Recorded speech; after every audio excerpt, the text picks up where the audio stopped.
आज भगवानको समेत जुन आशीर्वाद भएको छ मलाई त्यो बाटो सिकाइदिने सुरक्षाको खरसाबलाई धन्यवाद दिँदै भगवान प्रति आसक्ति व्यक्त गर्न चाहन्छु। धन्यवाद। अघि मलाई अलिकति दुःख पनि लागेको छ। मभन्दा अगाडि बोल्ने साथीहरूलाई चाँडो गर्नुहोस् भनेर मैले पछाडिबाट अलिकति पुच्छर निमथे।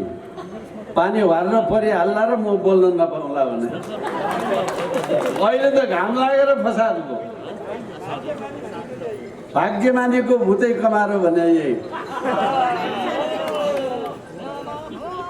देशभरिका साथीहरू बाटो बाटोमा अड्किनु भएको छ। साथीहरू मैले उहाँहरूलाई भनेको छु, हामीलाई एभिन्यूज टिभीले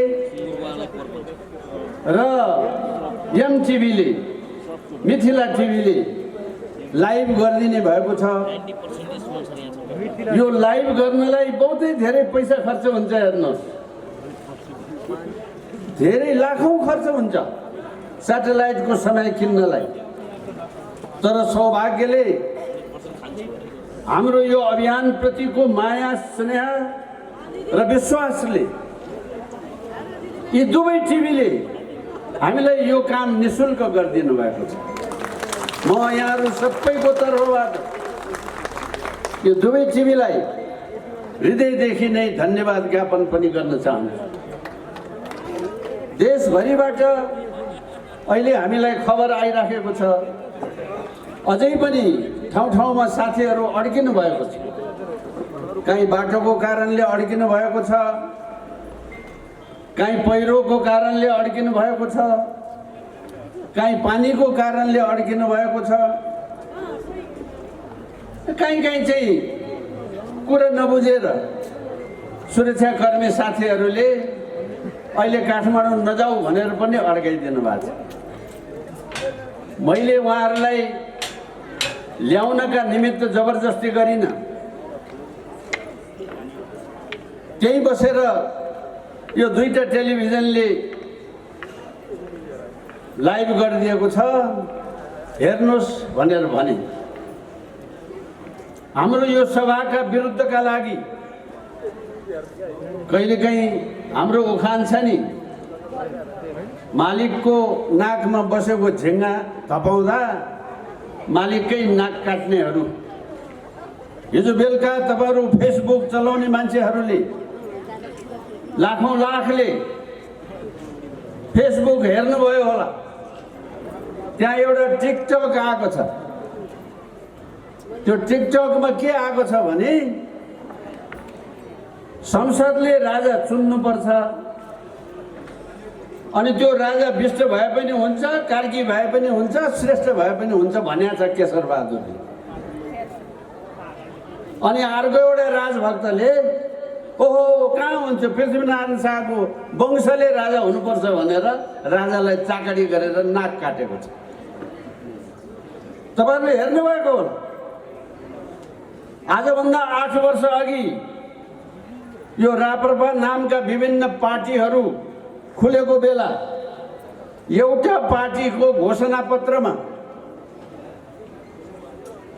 राजा संसदले चुन्नुपर्छ भनेर भनेको। म बीबीसीको अन्तर्वार्तामा सीपी मैनाली जीसँग बहस गर्न बसेको, एउटा पार्टीले त यसो भनेको छ भनेर मैले भनेको। अनि त्यो बीबीसीको मान्छेले मलाई जिस्काएर त्यसैले विष्ट भए पनि हुन्छ, कार्की भए पनि हुन्छ भनेर सोध्नु भएको। मैले हो हुन्छ भनेको। त्यसलाई टाउको पनि काटेर पुच्छर पनि काटेर बिचको त्यो जो भए पनि हुन्छ, विष्ट राजा भए पनि हुन्छ भन्यो केशर बहादुरले भनेर चाकडी गरेछन् एकथरी राजावादीले। यो राजा ल्याउने काममा बाधक राजावादीहरू नै छ, याद गर्नु। कांग्रेसको त यति राम्रो कुरा छ, भर्खर सुन्नुभयो होला नि। कांग्रेसको नेताको कुरा सुन्नुभयो होला नि। म यही सभाबाट कम्युनिस्टको नेताहरूलाई भन्न चाहन्छु, कोही पनि आज इमानदार कम्युनिस्ट नेता छ यो देशमा भने एमालेका सम्पूर्ण नेतागणले यदि उनीहरू मदन भण्डारीलाई इमान्दारीपूर्वक मान्दछन् भने, मदन भण्डारी पथै निर्माण गरेका हुन् भने, मदन भण्डारीले त प्रत्यक्ष चुनावमा भाग लिने हो भने राजा सिर्पेस फुकालेर आऊ, होइन भने राजा मान्न हामीलाई आपत्ति छैन भनेको कुरा यो एमालेहरूले सम्झेको छैन। यो एमाले जतिको बेइमान पार्टी अर्को छैन। आफ्नै नेताले भनेको कुराको गद्दारी गर्ने कार्यकर्ता कस्तो हुन्छ? अहिलेको एमाले भने त्यस्ता कार्यकर्ताको जमात। नेपालको राजनीतिमा स्टेट्सम्यान राजनेताको दर्जा पाएको मनमोहन अधिकारी। मनमोहन अधिकारीले के भन्नुभयो? हामी कम्युनिस्टहरू धर्म पनि मान्दैनौँ, राजा पनि मान्दैनौँ, तर हाम्रो देशको वस्तुस्थितिलाई ध्यानमा राख्ने हो भने, हाम्रो भू राजनीतिलाई ध्यानमा राख्ने हो भने हाललाई राजा नभएर देश चल्दैन। यो मनमोहन अधिकारीले भने। यी एमालेका नेतालाई यति पनि थाहा छैन। एमाले हुँ भन्नेहरूले कमसे कम लाज त जोगाउनुहोस्। कहिलेकाहीँ मैले त जिस्काउने गर्छु। मेरो परम मित्र विपिन कोइरालाजी, नेपालको राजनीतिमा एउटा दुर्भाग्य कस्तो भयो उहाँको र मेरो बिचमा भने, म शिक्षा मन्त्री भएँ, उहाँ जेलमा हुनुहुन्थ्यो। म शिक्षा मन्त्री भएर जाँच लिने, उहाँ जेलमा बसेर जेल बसा जति सबैको लेखिदिने एक्लै। अनि कृष्णप्रसाद भट्टराईजीले यो विपिन भनेको vice chancellor of the jail university भनेर जिस्काउनुहुन्थ्यो। अर्थात् जेल विश्वविद्यालयको चान्सलर हो यो भनेर जिस्काउनुहुन्थ्यो। मैले यो बारम्बार अन्तर्वार्तामा भन्ने गरेको छु, तपाईँहरूले सुन्नुभएको होला। तर आज संयोग पऱ्यो म उहाँ अगाडि नै भएको हुनाले मैले त्यो अन्तर्वार्तामा त नाम लिएको थिइनँ। आज मैले यो भने त्यसरी लेखिदिएको जाँचको कापी लेखिदिएको मान्छे मध्येको एउटा प्रमुख मान्छे यो देशको प्रधानमन्त्री भएको छ हिजो। याद गर्नुहोस् कुन हैसियतको र योग्यताको मान्छे छ तिनी हामीलाई थाहा छ। जाँच लिने मन्त्री मै हुँ, vice chancellor of the jail university यहीँ हुनुहुन्छ। प्रधानमन्त्री भएको एक दिनमा भोलिपल्ट पहिलो काम यो देशको सरकारले के गर्यो? 1.5 वर्षदेखि अदालतले नदेखेको नचिनेको मान्छे सभा समारोहमा जहाँसुकै उपस्थित भइरहेको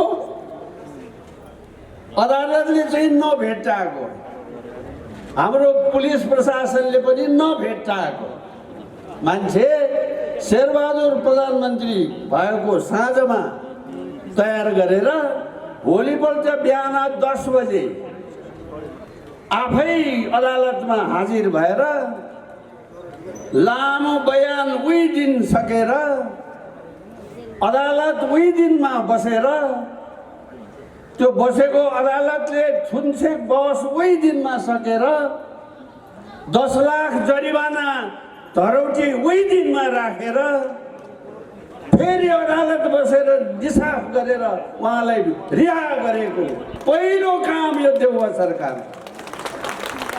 अब कहाँ भ्रष्टाचारीलाई कारबाहीको माग गरेर हिँड्यो? हामीले अघि नै नारा लाउँदै आयौँ, भ्रष्टाचारीलाई कारबाही गर, कारबाही गर। देउवा भएको भए के भन्नुहुन्थ्यो? म ज्यान गए पनि गर्दिनँ, ज्यान गए पनि गर्दिनँ। प्रधानमन्त्री भएको पहिलो काम, 1 नम्बरको काम यो देशमा हिजो भएको कुरा तपाईहरुले याद गर्नुभयो कि भएन? अनि त्यस पछाडि क्याबिनेट बसेर अनि कोभिडलाई औषधि किन्ने काम ल गरेको यही। हेर्नुहोस् अघि एउटा भाइ हाम्रो यहाँ भक्तपुरको भाइ यो हाम्रो अभियानको केन्द्रीय अभियन्ता हो। कहिले केही कुरा नबुझेपछि झ्वाक चल्छ नि मान्छेलाई, उहाँलाई झ्वाक चलेर यहाँसम्म आउनु भएको थियो। अघि मेरो भाइ हो, काठमाडौँ भन्ने 3 जिल्ला भन्ने खोइ नेवार भन्नुभयो उहाँले। नेवारले अध्यक्षता गरिरहेछ यहाँ समारोहको, उसले त्यो नेवार चिनेको छैन, खोइ नेवार भएर खोजेको छ। यो नचिन्नु र थाहा नपाउनुको महारोग यस्तै हुन्छ हेर्नु। अघि गोपालीजीले नेवारीमै भाषण गर्नुभयो, हाम्रो साथी कराइरहेछ खोइ नेवार भनेर। तपाईँहरूले नेवारी भाषण गरेर सुन्यो होला। यो यस्तो दिउँसै रात पार्ने राजनीति भयो क्या। हेर्नुहोस्, म आज जुन घरको भित्तामा बसेर तपाईँहरूतिर फर्केर कुरा गरिराखेको छु, जीवित देवीको देवता स्थान हो यो। पृथ्वीनारायण शाहले काठमाडौँ आएपछि सबैभन्दा पहिलो काम यिनी जीवित देवताको हातबाट 5 औँलाले टीका लगाएपछि अनि राज्यको थप विस्तारको काम सुरु गरे। यो देशको संस्कार र संस्कृतिका लागि यो राज संस्थाले यहाँभन्दा ठुलो काम अर्को गरेको छैन। हरेक राजाले यो पर्वको दिनमा, इन्द्र जात्राको दिनमा आजसम्म चाहे राजगद्दीबाट हटाएको किन नहोस्, राजा ज्ञानेन्द्रले समेत इन्द्र जात्राको दिनमा जीवित देवीको हातबाट टीका लाउन छोडेको छैन। संस्कृति जोगाउने भनेको यसरी हो।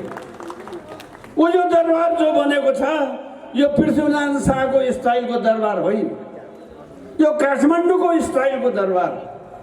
आफ्नो देशको संस्कृतिलाई जोगाउनु, आफ्नो देशको संस्कृतिको मूल्य मान्यता राख्नु भनेर पृथ्वीनारायण शाहले दिव्य उपदेशमा लेखेको कुरा यही। यहाँ आएर गोर्खाको घर बनाएको भए के पनि हुन्थ्यो होला त्यति बेला, तर यहाँ आएर नेवारी संस्कृतिकै भवन बनाएको पृथ्वीनारायण शाहले। हेर्नुहोस्, आज आफ्नो देशको संस्कृति मूल्य मान्यता भत्काउनको निमित्त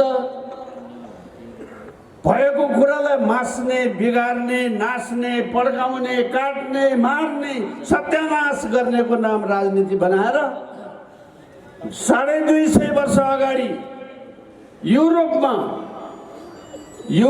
तपाईँको चाहिँ औद्योगिक क्रान्ति हुँदाखेरि उद्योगपतिले मजदुरलाई शोषण गरे भनेर यस्तो उद्योग पनि मास्नुपर्छ, संसारको राज्य पनि मास्नुपर्छ, वेदरिङ अवे अफ स्टेट भन्छ त्यसलाई, त्यो पनि मास्नुपर्छ भनेर एउटा अँध्यारो बिजुली नभएको कोठामा 7 पेजको दास क्यापिटल लेखेको कार्ल मार्क्स भन्ने मान्छेले त्यो पढ्या भरमा भएको कुरा मास्नुपर्छ, अर्को कुरा ल्याउनुपर्छ, अर्को कुरा स्वतः आउँछ भनेर गाउँ गाउँमा दुःखले बनाएको झोलुङ्गे पुल काटिदियो माओवादीले।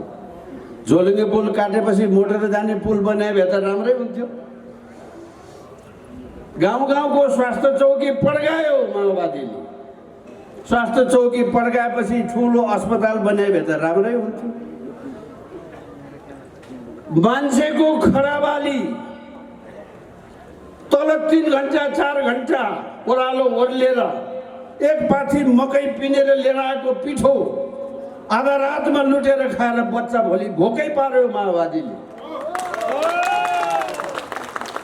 कसको अधिनायकत्वको निमित्त यो व्यवस्थाको परिवर्तन भयो। आज 31 वर्ष भयो यो परिवर्तन भएको। 30 वर्षको पञ्चायतले यसो गर्यो उसो गरेको कथा सुन्दा सुन्दा हामी थाकिसकेका छौँ। आज 31 वर्षको शासनले के लिएर आयो? मैले हिजो छाडी अस्ति मात्रै एउटा यो पत्रकार भाइलाई अन्तर्वार्ता दिए। मेरो घर अगाडि एउटा छिटो बस्छ, कुल्ली काम गर्छ त्यो भाइ। माओवादी कालमा बर्दियाबाट 1 बोरा पैसा लुटेको पैसा बोकेर मासतिर 7 दिन हिँडेर गएको रहेछ। त्यो पैसाको बोरा बोकेर ढाडभरि फोका उठेर घाइतेर घाउ भएको रहेछ उसको। मलाई आएर यी दाइ मेरो ढाड हेर्नुहोस् त, पैसा बोकेर मेरो घाउ भएको।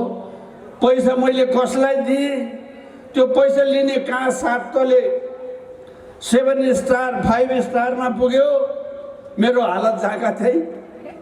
ऊ अहिले बाल्ला चालेर सिमेन्टी बोकेर बसिरहेछ बिचरा, मेरो घरको छेउमा छ। माओवादीको पैसा बोक्ने मान्छे। यतिसम्मको अन्याय अत्याचार र लुटेर तपाईँ हामी सबैलाई थाहा छ, देशमा 96वटा बैंक लुटिएको छ। अबलाई आनन्द भयो भन्नलाई बैंक लुटिया छ भनेर। बैंक लुट्यो भने के? तपाईले मेहनत गरेर, तपाईले परिश्रम गरेर, तपाईका भाइ छोराले कहाँ 50 डिग्रीको गर्मीमा कमाएर पठाएको राखेर पैसा लुट्या होइन भने त्यो पैसा कहाँबाट आएको छ? त्यसको हिसाब चाहिँदैन? त्यसको हिसाब बुझाउनु पर्दैन? राष्ट्रिय शक्ति नेपालले यो 96वटा लुटिएको बैंकको हिसाब लिएरै छोड्छ। याद गर्नु, उनीहरूले भन्थे नि राजाले सम्पत्ति लुटिया छ, स्विस बैंकमा राखेको छ, लिएर आउँ त भइहाल्यो, कसले नल्याऊ भने। राजा रानीको स्विस बैंकमा कति पैसा छ? नेपाली जनता हेर्नलाई कुरेर बसेका थिए बाबा। 25 वर्ष 30 वर्ष भयो, खै त्यो पैसा? आजभोलि बरु हालसाल एउटा समाचार आएको छ, 1 वर्षमा कति खर्बको दोब्बर भएछ अरे पैसा। त्यो पैसा कसको? राजाको हो, रानीको हो या माओवादीको हो? कसको हो यो पैसा? यसको हिसाब पनि नबुझाइ सुख नपाउला। याद गर, हिसाब नबुझाएर सुख पाइँदैन। यो माओवादीलाई मात्रै लागु हुने कुरा होइन, सबैलाई लागु हुन्छ, सबैलाई लागु हुन्छ। राजनीतिमा विशेष गरी यस्तो हिसाब झन् नबुझाइ सुखै छैन।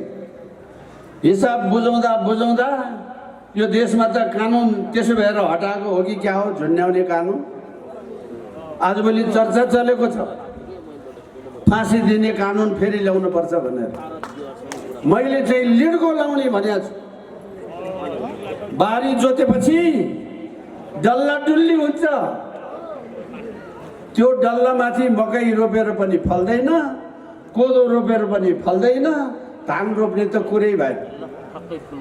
हलो जोतिसकेपछि एकपटक त्यो गरुङको काठ तेर्स्याएर गोरुलाई बेसरी पुछारी नमाठेर दौडाएर त्यो डल्ला फोरेपछि मात्रै अनि बल्ल रोप्न पाइन्छ।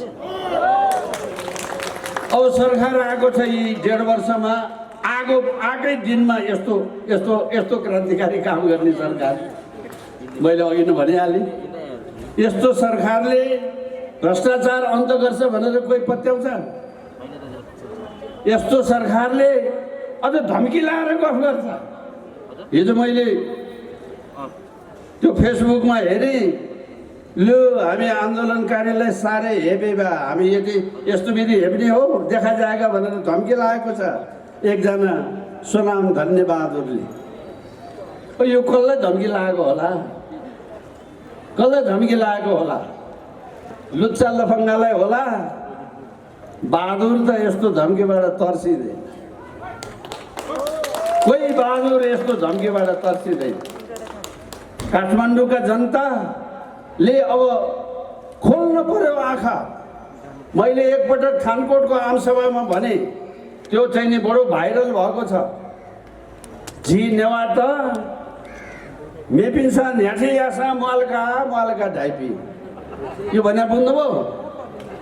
हामी नेवारहरू कस्ता भने जसले जे गरे नि भइगयो भइगयो भनेर नि, भइगयो भन्दा भन्दा यस्तो सत्यानाश भइसक्यो। अब उपरान्त भइगयो नभन्नुहोस्, काठमाडौँका गुठियार उठ्या जस्तो गरी उठ्नुहोस्। काठमाडौँका इन्द्रजात्रामाथि हमला गरे बेला काउवा भनेर त्यो नोल बोकेर सडकमा दौड्या जस्तो गरी दौडाउनुहोस्। यिनीहरू भोलिदेखि जहाँबाट आएको हुन् ती भागेर जान्छ। हेप्दा हेप्दा हेप्दा अति भयो यो हेपाई, अति भयो यो हेपाई। त्यसो भएको हुनाले हामी सबै यो विचार मिल्ने मान्छेहरू, राष्ट्रिय शक्ति नेपाल पार्टी होइन, म दोहोऱ्याएर भन्दैछु, यो पार्टी होइन। कुनै पार्टीको पछाडि अर्को पार्टी किन लाग्ने? यो अभियान हो। जबसम्म यो देशमा संवैधानिक राज संस्था स्थापना हुँदैन, जबसम्म यो देशको पहिचान, सनातन पहिचान कायम हुँदैन, पछाडि परेको क्षेत्रलाई हेर्नुपर्छ, पछाडि परेको वर्गलाई हेर्नुपर्छ, इतिहासको क्रममा उत्पीडनमा परेको वर्गलाई अझ राम्ररी हेर्नुपर्छ। तर त्यो हेर्ने काम जात र भाषा र जमिन बाँडेर गर्ने होइन। संहिता खारेज भएन भने, राज संस्था पुनर्स्थापना भएन भने, हिन्दुत्व पुनर्स्थापना भएन भने यो देश रहँदैन दाजुभाइ दिदीबहिनी। त्यति गरिसकेपछि कसैलाई कुनै पार्टीमा लाग्न मन लाग्छ लाग्नुहोस्। गाउँ गाउँमा उहिले पञ्चायत ढल्या बेलामा रमाइलो भएन? रामबहादुर गाउँको काङ्ग्रेस भएपछि श्यामबहादुर दौडेर एमाले कता छ खोज्दै हिँड्यो, आफै त बोलाउनै परेन। आफ्नो दुश्मन काङ्ग्रेस भएपछि त अर्को दुश्मन कम्युनिस्ट हुनै परेन। अथवा कृष्णबहादुर कम्युनिस्ट भएपछि हरिबहादुर काङ्ग्रेस खोज्न हिँडिहाल्यो। त्यो काङ्ग्रेसले काङ्ग्रेस बनाएर, कम्युनिस्टले कम्युनिस्ट बनाएर भएको हो र? गाउँ गाउँको वडाको जो दुश्मनी हुन्छ त्यही दुश्मनीले स्वतः ल्याएको। देशभरि आजको दिन वरिष्ठहरूसँग, विद्वानहरूसँग सल्लाह गरेर विभिन्न तर्कहरू आएको छ। सेना अघि आउनु पर्यो भन्ने तर्क पनि छ, महाराज नै अगाडि सर्नु पर्यो अब त भन्ने तर्क पनि छ। त्यो अन्तिम विकल्प हो, त्यो उपाय केही नलागेपछि गर्ने काम हो। एकपटक जनता आफैले कोसिस गरी हेरौँ न भन्ने तर्क पनि छ। त्यो तर्कमा हाम्रो लाग्यो, हामी लागेका छौँ, त्यति हो कुरा फरक। हामी लागेर हुँदैन, केही तातोपानी लाग्नेवाला छैन, कसैले कसैलाई यहाँ पत्याउनेवाला छैन भने त्यो आउनुपर्ने कुरो त आइहाल्छ नि। हामीले बोलाएर मात्रै आउने हो र? त्यो त स्वतः आउँछ। त्यसो भएको हुनाले अब समय घड्किसक्यो। म तपाईँहरूसँग लामो समय कुरा गर्न चाहन्थेँ। यो देशको संविधान नै सबैभन्दा मूल जड हो बिग्रिने कुराको। जबसम्म हामीले यो संविधान फेर्दैनौँ या संविधानमा चित्त बुझ्दो हैसियतको सुधार गर्दैनौँ, वा सुधार पनि हुँदैन, फेर्दा पनि फेरिन्न भने हामीले बाध्य भएर यो संविधान च्याप्नु पर्ने स्थिति हुन्छ। यो संविधान नेपालीको संविधान होइन, 1 2 3 होइन। यो संविधान नेपालीले बनाएकै होइन। यो संविधानले नेपाली माटो चिन्दैन। यो न संविधानले नेपालको संस्कृति, मूल्य, मान्यता केही पनि चिन्दैन। सबै थरीको फुलबारी, साझा फुलबारीलाई जुदाउने, फुटाउने, मास्ने ऊ जमानामा बेलायतीले डिभाइड एन्ड रुल, फुटाउ र राज्य गर भन्ने लिएको सिद्धान्त यो संविधानले बोकेको छ। आजको हिजोको दिनमा मान्छेमा तलमाथि थियो होला, छुवाछुत भयो होला, तर आज कानुनले कसैले कसैलाई छुवाछुतको पीडाबाट व्यवहार गर्न पाइँदैन। समाजमा यो रोग अझै बाँकी छ, तर यो रोग सबैभन्दा बढ्ता माओवादीमा बाँकी छ। केही समय अगाडि 6-8 महिना कति भयो कुन्नी सुदूरपश्चिमको एउटा दूर गाउँमा एउटा केटा र केटीको माया बसेछ, बिहा गर्ने सल्लाह गरेछन्। केटोले म लिन आउँछु भनेछ, केटा र केटी जान तयार भयो बेला गाउँलेले त तल्लो र त माथिल्लो, त छुनु हुने र त नहुने भनेर खोलामा डुबाएर मारेको हो कि होइन? तपाईँ त्यो कुन गाउँ हो र कुन नेताले गर्यो एकताली फेरि हेर्नुहोस्। म अहिले यहाँभन्दा बढ्ता भन्न चाहन्छु। त्यसै दोष अर्कालाई लगाउन। राजा महेन्द्रले त छुवाछुत अन्त्य गरेर कानुन बनाएको देश हो। समाजमा सबै स्थिति मिलिसक्यो। मैले भने होइन, कुन जमानादेखि यस्तो किसिमको नचाहिँदो चाहिँ व्यवहार भएको छ त्यो आफ्नो ठाउँमा छ, त्यसलाई हटाउनुपर्छ, त्यो मान्नु हुँदैन, त्यो आफ्नो ठाउँमा छ। तर आजको दिनसम्म पनि भन्ने एउटा गर्ने अर्को। बिचरा म त जन्मदाता मध्येको राप्रपाको हालत हेर्नुहोस् न, भन्ने एउटा गर्ने एउटाले गर्दा तपाईँ हाम्रै मेहनतले 25 सिट बनाएको पार्टी अहिले शून्यमा झरेर खतम भयो। भन्ने र गर्ने एउटै चिज भएको भए जनताले यो यसरी साथ दिन्छ। आज 10,000 मान्छे जो हिँड्यो हो, मेरो केही लेनदेन छ, म कुन पार्टीको अध्यक्ष हुँ। यसले चाहिँ इमान छोड्दैन, यसले भन्ने र गर्ने कुरामा फरक गर्दैन, बोलेको कुरा र भनेको कुरामा फरक हुन्न भन्ने विश्वासले नआउनुभयो तपाईँहरू सबै। आज यो विश्वास सबले गुमाए। राष्ट्रिय शक्ति नेपालको तर्फबाट म तपाईँहरूलाई यो पुनः एकताली वचन दिन चाहन्छु। राष्ट्रियताको नामका लागि यहाँ एउटा सानो सानो कुरालाई लिएर मान्छेको आलोचना गर्ने कुरा भइरहेछ। समस्या देशको हो। जुन बेला यो एमसीसी को कुरा भयो, सबैभन्दा पहिले यो राष्ट्रमाथिको गद्दारी हो है भनेर वक्तव्य दिने मान्छे मै हुँ। आज 2-4 जना छौकाले फेरि एमसीसी को बारे त केशर बहादुर बोल्दैन भन्न थालेछ। जो छौकालाई जे चाहिएको छ म बिहानदेखि बेलुका त्यही बोलेर हिँड्ने मेरो काम होइन। एमसीसीले देशको भलो गर्दैन, एमसीसी हामी मान्दैन। मैले यति भने योभन्दा लामो कुरा यसबारेमा जान्ने इच्छा छ कसैलाई, हाम्रो वक्तव्य हेर्नुहोस्, हाम्रो चाहिँ अभियानका चाहिँ क्रियाकल्प हेर्नुहोस्।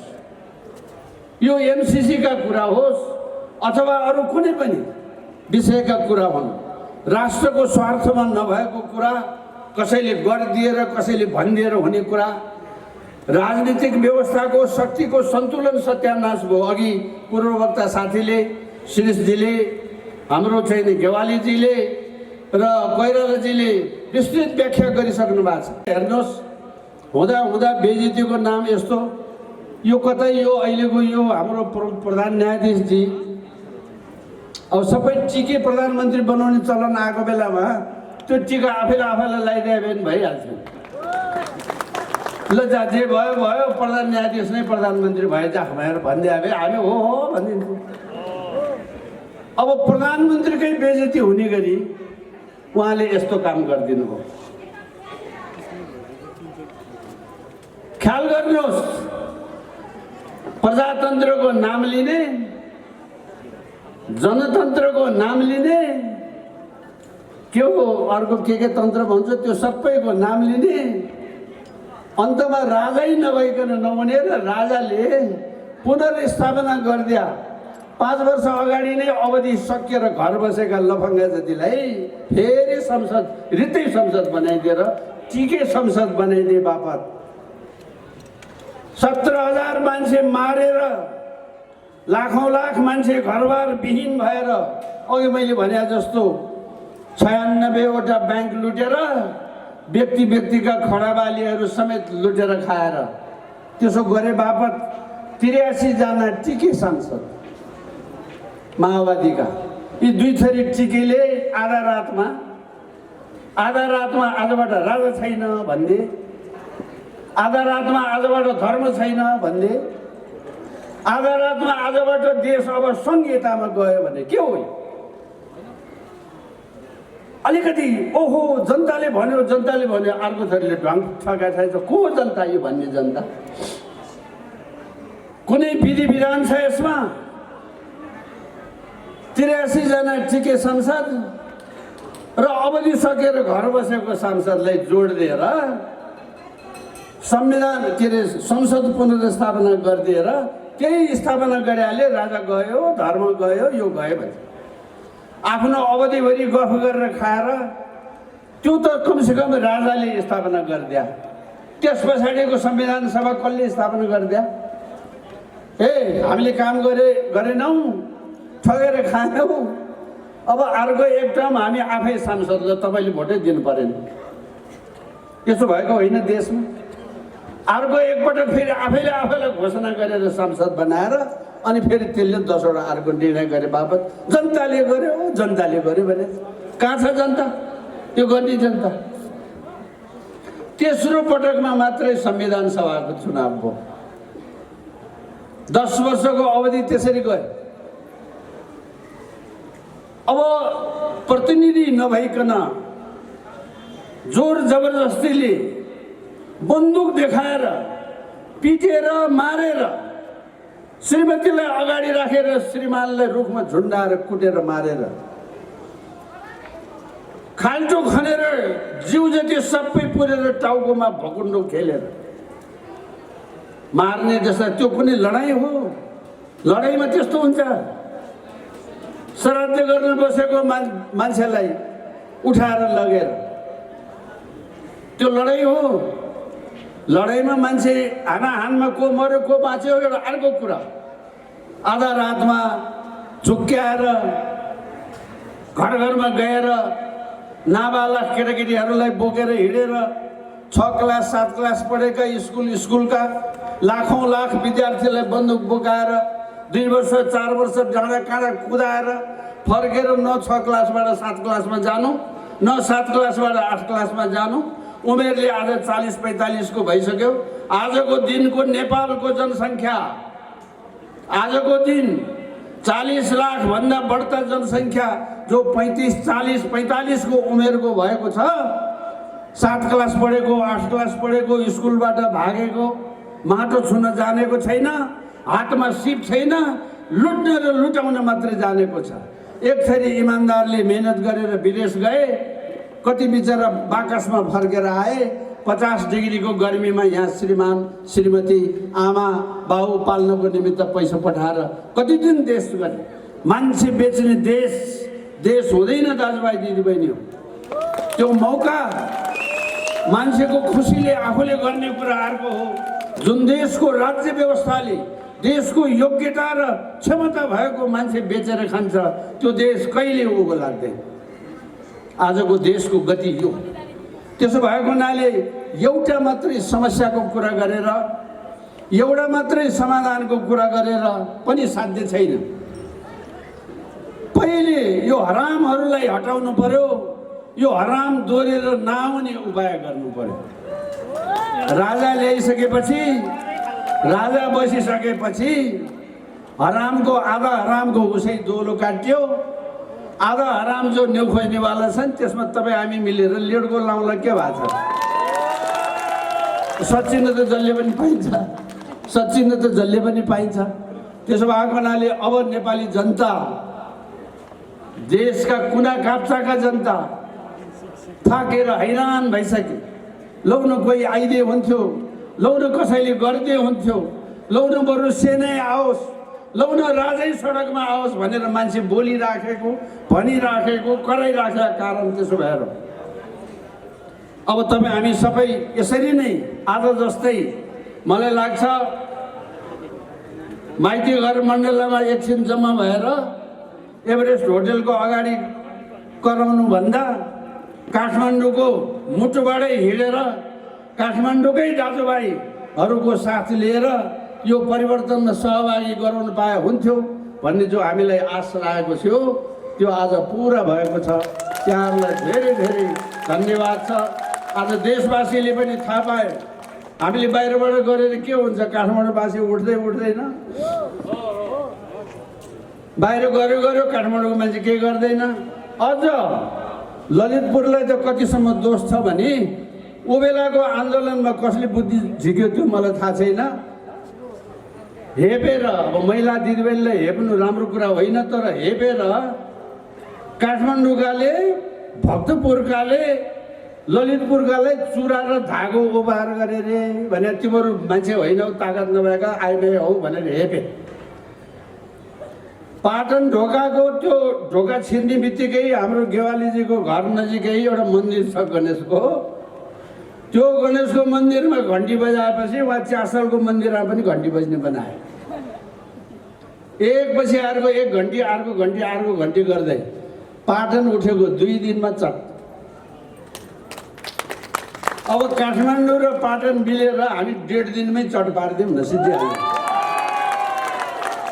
म 17 पुस्तादेखि ललितपुरको मान्छे हो। म रौँ चिन्छु। म मङ्गलबजारमा हुर्किया मान्छे। यहाँ यस्तो काठमाडौँमा हुर्किएका दाजुभाइ कति छन् कति छन्। अब सबै जागेका छन्। मलाई त साँच्ची भन्नुहुन्छ भने अघि योगीजीले भने जस्तै भइगयो, अब पुगिहाल्यो, घर बस्छु भनेर बसेका मान्छेलाई घचडीकन यस्तो कराउने बनाइदिया हो। अब नयाँ पुस्ता आउनु पर्यो, तपाईँहरू अघि लाग्नु पर्यो। मैले सकुन्जेल त म कराइदिउँला, त्यस पछाडि फेरि आवाज सुक्ला। आवाज सुक्यो भने फेरि मार्ला यिनीहरूले। यो आवाज मर्न दिनु भएन। यहाँहरू सबै साथ दिनुहोस्। म त आजैबाट तयार छु, भोलिबाट तयार छु, पर्सिबाट तयार छु। हाम्रो लाइन चौरमा अफिस छ, यहाँ कसैले कसैलाई चिन्दैन। आज म यहाँ देखिरहेको छु नेपाल सरकारका सचिव स्तरका मान्छे, नेपाली सेनाका जनरल स्तरका मान्छे, र्याङ्क एन्ड फाइल सबै, सशस्त्रका मान्छे, पुलिसका मान्छे, विश्वविद्यालयका प्राध्यापकहरू लगायतका मान्छे यहाँ यसरी मैदानमा बस्नु भएको छ। आफ्नो ओहदा हैसियतलाई बिर्सनु भएको छ। यो काम जसले गर्छ म साथ दिन्छु भनेर आइदिनु भएको छ। म यहाँ अनुहार देखिरहेको छु। तपाईँहरूलाई मेरो मुरी धन्यवाद। यो मञ्चमा त कतिजना मान्छे हटाउनु, थोरै मान्छे हटाएको छ, तर यहाँ मञ्चमा बस्ने जत्तिकै योग्य र क्षमतावान, इज्जतवान, नामवान र यो मुलुकलाई धेरै योगदान गर्नुभएका दाजुभाइ दिदीबहिनीहरू म देखिरहेको छु। अब सबैलाई एकै दिन आजै त्यो समय दिन सकिएन, माफ गर्नुहोला। यहाँ बोल्न सक्ने, बोलीमा चाहिँ नि सरस्वती, मुखमा सरस्वती भएका कति साथीभाइहरू हुनुहुन्छ। फेरि अर्को पटक गरौँला। तपाईँहरूको यही अनुसारको हौसला भयो भने हामी जहाँसुकै यो काम गर्न सक्छौँ। मुलुकमा जबसम्म यो एउटा मूलभूत परिवर्तन नभएसम्म हामी यो काम गर्न नछोडौँ। म यहाँहरू सबैलाई हार्दिक धन्यवाद दिँदै आयोजक साथीहरू सबैलाई जे दुःख गर्नुभएको छ त्यो दुःखको इज्जत र सम्मान गर्दै उहाँहरूलाई पनि पुनः एकपटक धन्यवाद दोहोऱ्याउँदै यत्रो विधि पत्रकार साथीहरूले जो समय दिनुभएको छ र हामीलाई यत्रो सेवा प्रदान गरिदिनु भएको छ। हाम्रो आवाज मलाई थाहा छ, आजको यो आवाज मेचीदेखि महाकालीसम्म र चाहिँ नि अन्तर्राष्ट्रिय जगतमा समेत जानेछ।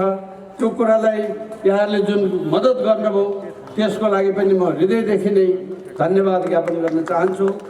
जय देश, जय हिन्द।